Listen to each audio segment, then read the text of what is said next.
Good morning, good afternoon and good evening. मैं उत्सव physics आप सभी स्टूडेंट्स का यहाँ पे वार्म वेलकम करता हूँ। तो हम लोगों ने बिना कोई देरी किए स्टार्ट करते हैं। हम लोगों ने कल पढ़ा था कि Newton's first law of motion क्या होता है।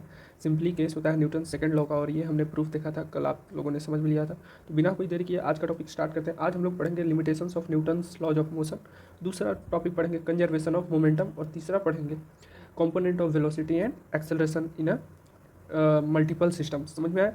तो पहला हम लोग देखते हैं, चलिए बिना कोई देरी किए स्टार्ट करते हैं। Limitations of Newton's laws of motion, मतलब न्यूटन्स लॉज कहाँ कहाँ फेल हुआ था, कहाँ कहाँ फेल होता है। ये काफ़ी इंटरेस्टिंग टॉपिक है।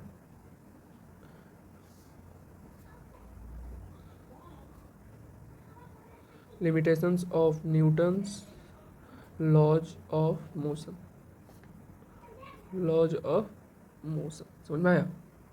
क्या पढ़ रहे हैं? Limitations of Newton's laws of motion, मतलब कहाँ कहाँ न्यूटन का लॉ फेल हुआ था, तो वहीं देखेंगे आज। ठीक है, तो चलिए शुरू करते हैं आज। तो आज है हम लोगों का डे फिफ्थ, आज है हम लोग का डे फिफ्थ। तो चलिए शुरू करते हैं। तो कह रहा है कि आप लोगों ने देखा होगा कि जैसे यहाँ पे मोस्टली दो ही केस आते हैं। पहला आपको सेकंड लॉ के बारे में, लिमिटेशन सेकंड लॉ के बारे में, और दूसरा केस आता है थर्ड लॉ के बारे में। किसके बारे में? थर्ड लॉ के बारे में। मतलब अगर कोई लिमिटेशन की न्यूटन्स लॉज ऑफ मोशन में न्यूटन ने जो लॉ दिया था, अगर कोई लिमिटेशन आती भी है तो वो या तो सेकंड लॉ में आएगी, और या तो वो किस में आएगी? थर्ड लॉ में। फर्स्ट लॉ में कोई लिमिटेशन वगैरह अप्लाई नहीं किया जाता है, because as you know first law is also known as, यहाँ लिखिए आप, Newton's first law of motion is also known as laws of inertia. First law of motion is also known as law of inertia. law of inertia समझ में आया? चलिए देखिए, तो कह रहा है न्यूटन्स फर्स्ट लॉ को हम क्या बोलते हैं? Laws of inertia. और जो लिमिटेशन होल्ड करती है वो सेकंड लॉ में होल्ड करती है, और या तो वो किस में होल्ड करती है? थर्ड लॉ में होल्ड करती है। तो पहला लिमिटेशन देखेंगे। लिमिटेशन भी हमें दो ही पढ़ने हैं, लेकिन फर्स्ट लिमिटेशन में हमें कुछ तीन केसेस वगैरह पढ़ने हैं, तीन केस, जो कि कैसे कैसे वो लिमिटेशन होल्ड करती है उसको हम लोग थर्ड तीन केसेस में डिस्ट्रीब्यूट करेंगे। और जो दूसरा लिमिटेशन है उसको हम लोग क्या पढ़ेंगे? सेकंड लिमिटेशन जो है वो थर्ड लॉ के बारे में पूरा डिस्क्राइब किया हुआ है। तो ठीक है, तो चलिए हम लोग पढ़ते हैं आज। पहला पहला है हमारा फर्स्ट लिमिटेशन। फर्स्ट लिमिटेशन क्या कहता है हम देखेंगे। देखिए यहाँ पे कहता है कि जैसे हम लोग जानते हैं, as we know, as we no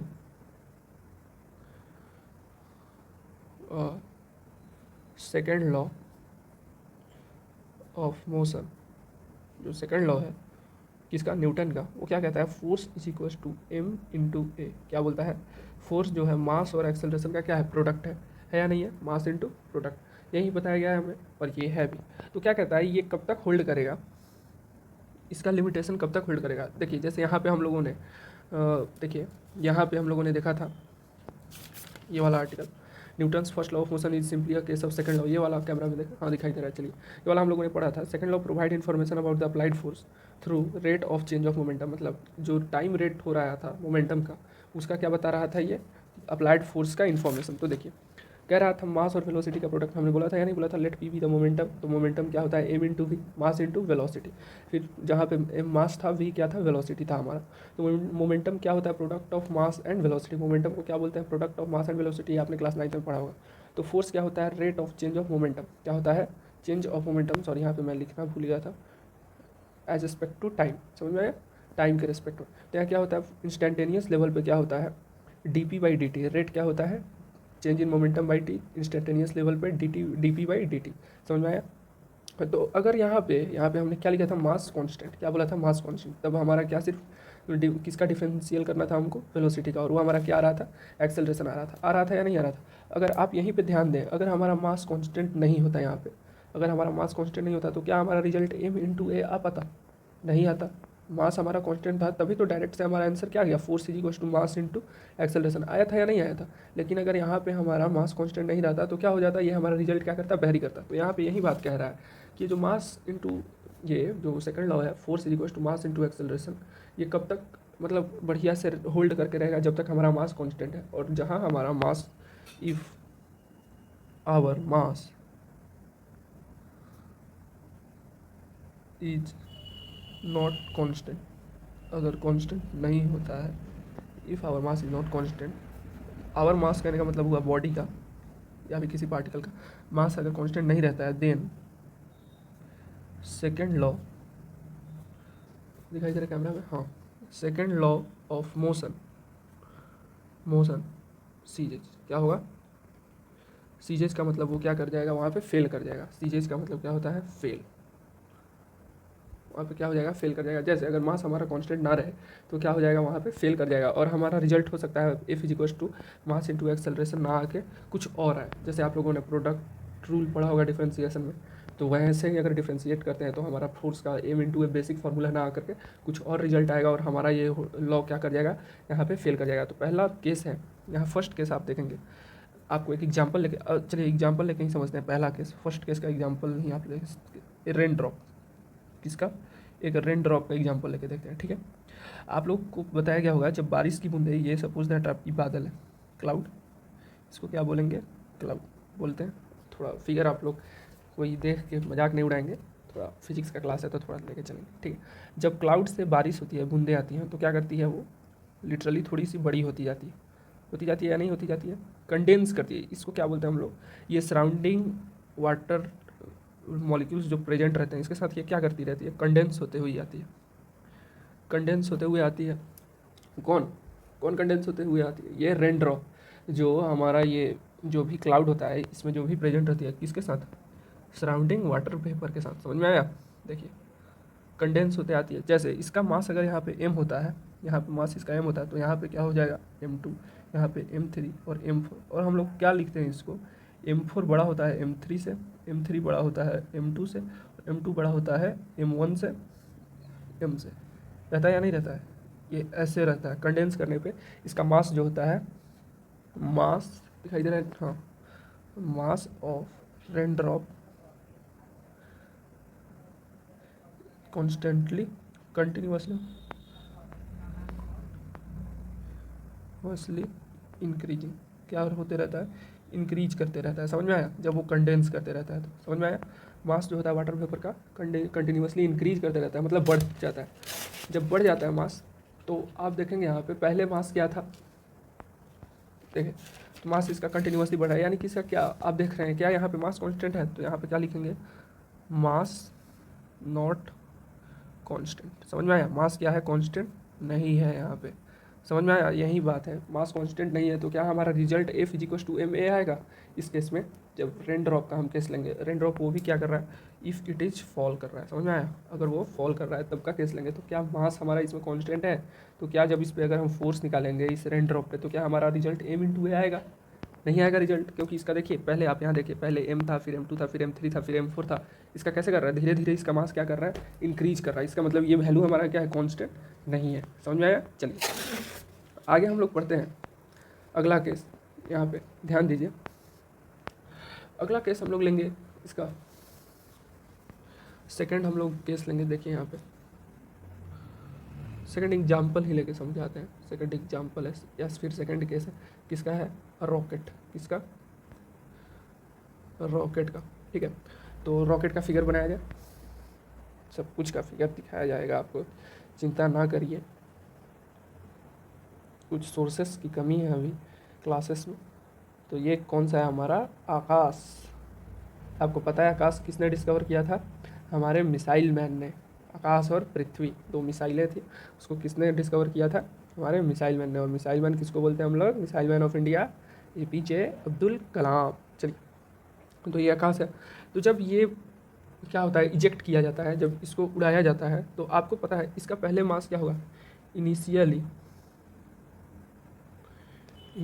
its mass is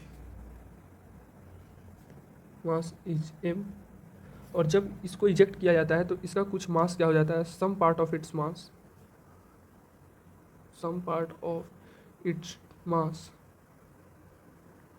would burn out. क्या हो जाता है, वुड बर्न आउट, मतलब बर्न आउट कर जाता है, जल जाता है। आप लोग भी देखते हुए जब रॉकेट प्रोपेल करता है ऊपर की तरफ, जैसे ये हमारा रॉकेट है, और ये जब आगे की तरफ बढ़ता है तो पीछे से कुछ इसका जो होता है मास वो कुछ जल जाता है, जलता है या नहीं जलता है, तो कुछ जल के क्या हो जाता है, गिर जाता है, जिससे ये रॉकेट आगे की तरफ क्या होते जाता है, चलते जाता है, तो कुछ मास क्या हो जाता है, बर्नआउट कर जाता है।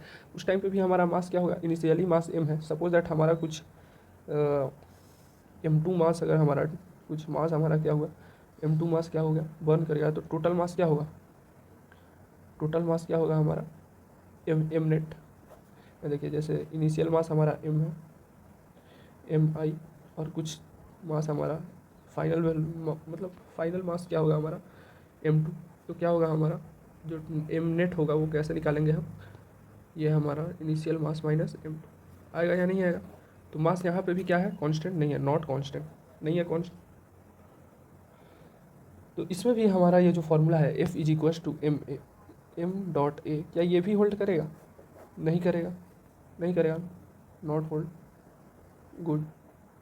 ये भी हमारा बढ़िया से होल्ड नहीं करेगा, समझ में आया, ये होल्ड ही नहीं करेगा क्योंकि हमारा मास ही कांस्टेंट नहीं है। यहाँ पे हमारा एक्सेलरेशन आ भी जाए तो क्या मास कांस्टेंट है हमारा, क्या जो हमें रिजल्ट चाहिए क्या वो रिजल्ट हमें मिलेगा, नहीं मिलेगा। तो इसीलिए ये भी सेकंड केस भी आप लोग समझ गए कि रॉकेट, ये सब देखिए सिंपल लैंग्वेज में आपको पढ़ा रहे हैं, ऐसे आपको समझ में आना चाहिए। जब एक रॉकेट है, जब वो चल पहले रखा रहता है तो इनिशियली उसका मास कुछ ना कुछ रहता है, और जब वो आगे की तरफ बढ़ने लगता है, जब उसे इजेक्ट किया जाता है तो उसका कुछ मास क्या हो जाता है, बर्न आउट कर जाता है, मतलब जल जाता है, जिससे कि उसका कुछ फाइनल मास रह जाता है।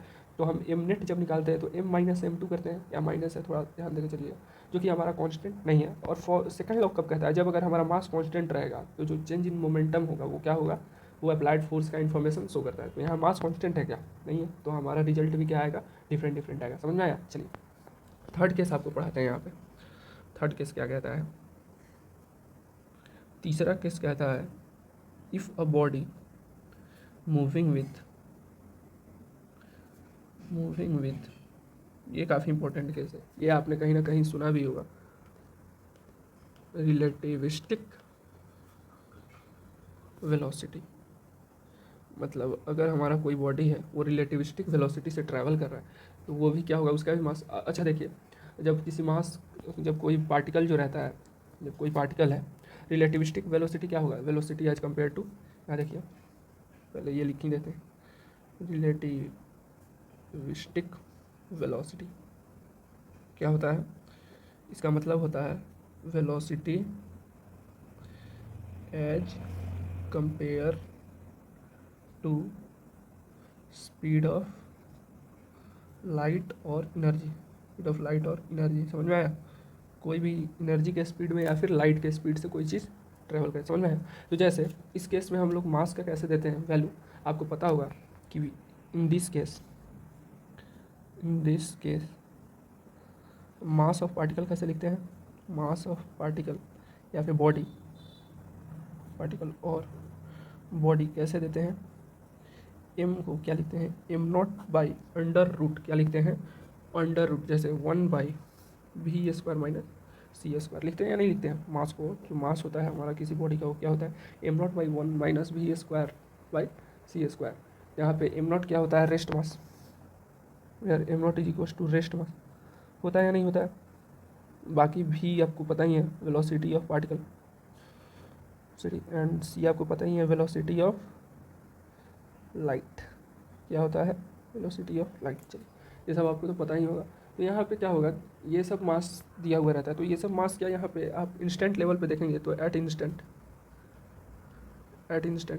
इट इज़ नॉट कांस्टेंट, क्या ये कांस्टेंट है, नहीं है। जब ये कांस्टेंट ही नहीं है तो क्या ये इस वाले फार्मूला को होल्ड करेगा, नहीं करेगा। तो थर्ड केस भी आपको समझ में आ गया। पहला केस था एक रेनड्रॉप का, फॉलिंग रेनड्रॉप का, जो आपस में कंडेंस करता है तो क्या करता है, उसका मास इंक्रीज कर जाता है, जिससे कि हम उसका मास कांस्टेंट नहीं रहता और वो होल्ड, सेकंड लॉ को होल्ड नहीं करता है। तीसरा केस था जब कोई रॉकेट को हम प्रोपेल करते हैं या इजेक्ट करते हैं तो उसका कुछ ना कुछ मास बर्न आउट कर जाता है, जिसका उसका मास घट जाता है कुछ, और उसका मास कांस्टेंट नहीं है तो इस सेकंड लॉ को होल्ड नहीं कर पाता। और तीसरा था अगर कोई बॉडी लाइट के स्पीड से ट्रैवल कर रहा है तो क्या होगा, उसका कुछ ना कुछ मास यहाँ पे इंस्टेंट लेवल पे मास कांस्टेंट नहीं होता है, जिससे हमें प्रैक्टिकली इरर आता है और वहाँ पे भी सेकंड लॉ होल्ड नहीं कर पाता है। समझ में आया। चलिए अब यहाँ पे ये आपका लिमिटेशन सेकंड लॉ के लिए ख़त्म होता है। थर्ड लॉ के लिए लिमिटेशन देखेंगे। यहाँ पे सेकंड लिमिटेशन क्या है आपका, सेकंड, कैमरा में दिखाई दे रहा है, चलिए कैमरा में दिखाई दे रहा है। Second limitation limitation. समझ में आया? चलिए इसके बारे में देखते हैं। सेकंड लिमिटेशन क्या कहता है? सेकंड लिमिटेशन है अबाउट द थर्ड लॉ। किसके बारे में? About third law of motion. Third law of motion किसके बारे में है? थर्ड लॉ ऑफ मोशन के बारे में। जो थर्ड लॉ है उसी के बारे में दिया हुआ है सेकंड लॉ। तो देखिए यहाँ पे क्या कह रहा है, कहता है कि थर्ड लॉ क्या कहता है कि अगर कोई भी फोर्स, जैसे किसी दूसरे, मतलब दो बॉडीज हैं आपस में, ठीक है, देखिए यहाँ पे जैसे दो बॉडी हैं, ये इस पर फोर्स लगा रहा है, ये बॉडी 1 है, ये बॉडी 2 है, तो force exerted by 1 due to 2 क्या होता है? इक्वल होता है जैसे force exerted by second on 1। समझ में आया? ये कहाँ पे लगाता है फोर्स? देखिए, तो ये क्या कहते हैं, जैसे फोर्स ऑफ 1 है, force exerted by 1 particle on the second is equals to opposite, equal and opposite in magnitude on the force exerted by second on first body. यही आपका होता है, जैसे ये निगेटिव होता है। लेकिन ये कब होता है?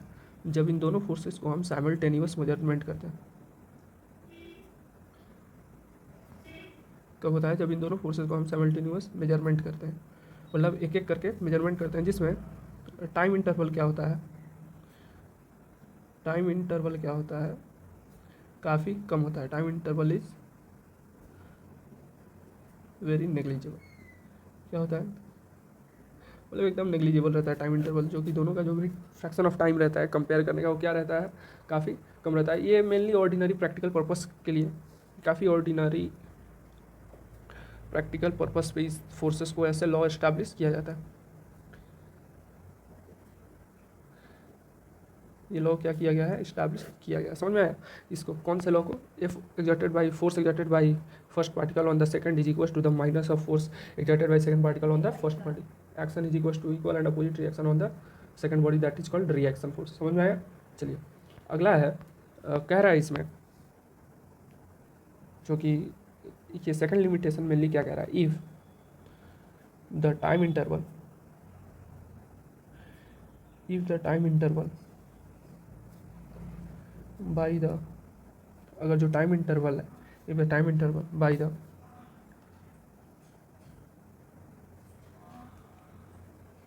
एक्शन फोर्स, मतलब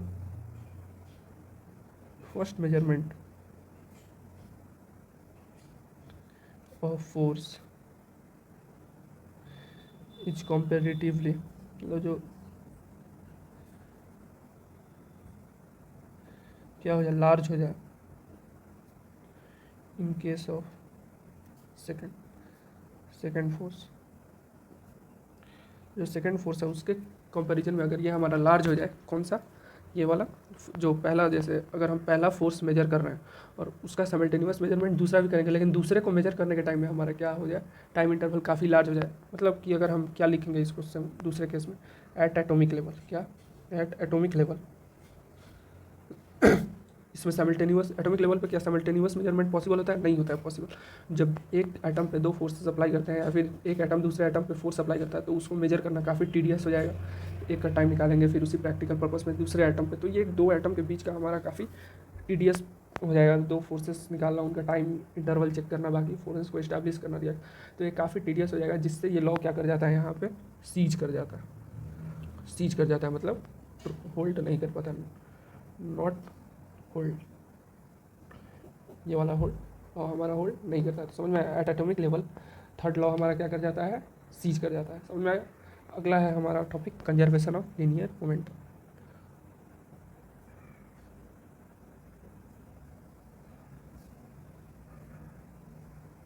conservation of linear momentum camera में दिखाई दे रहा है? हाँ, कंजर्वेशन ऑफ लीनियर मोमेंटम। चलिए इसको पढ़ते हैं। देखिए मोमेंटम तो आपको पता है, मोमेंटम आपको बताया गया था मास इनटू वेलोसिटी। क्या होता है? मास और वेलोसिटी का प्रोडक्ट होता है। तो कंजर्वेशन ऑफ मोमेंटम हम लोग दो पार्ट में पढ़ेंगे। पहला conservation of momentum by the first law, ये किसका? First law of motion. और एक पढ़ेंगे सेकंड लॉ से। किससे? सेकंड लॉ से। समझ में आया? सेकंड लॉ ऑफ मोशन से दो केसेस में डिवाइड करेंगे। पहला केस पढ़ेंगे फर्स्ट लॉ से कि फर्स्ट लॉ से लीनियर मोमेंटम कैसे कंजर्व रहता है, और दूसरा पढ़ेंगे सेकंड लॉ से, सेकंड लॉ से लीनियर मोमेंटम कैसे कंजर्व रहता है। तो आइए देखते हैं यहाँ क्या हुआ, प्रूफ करते हैं बाय द फर्स्ट लॉ।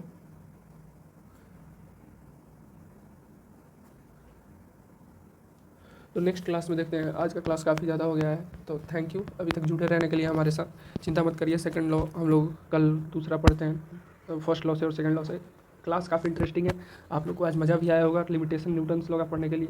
तो क्लास को आप लोग एक बार रिवाइज करेंगे या फिर मन किया तो देखेंगे, और अपने दोस्तों के साथ शेयर करिए, जो भी आपके फ्रेंड्स हैं आस पड़ोस में जो कि बीएससी फिजिक्स के लिए पढ़ने के लिए काफ़ी इच्छुक है। तो thank you and thank you very much for joining with us and good bye, see you again in our next class. तब तक के लिए थैंक यू एंड आज आपका दिन शुभ रहे।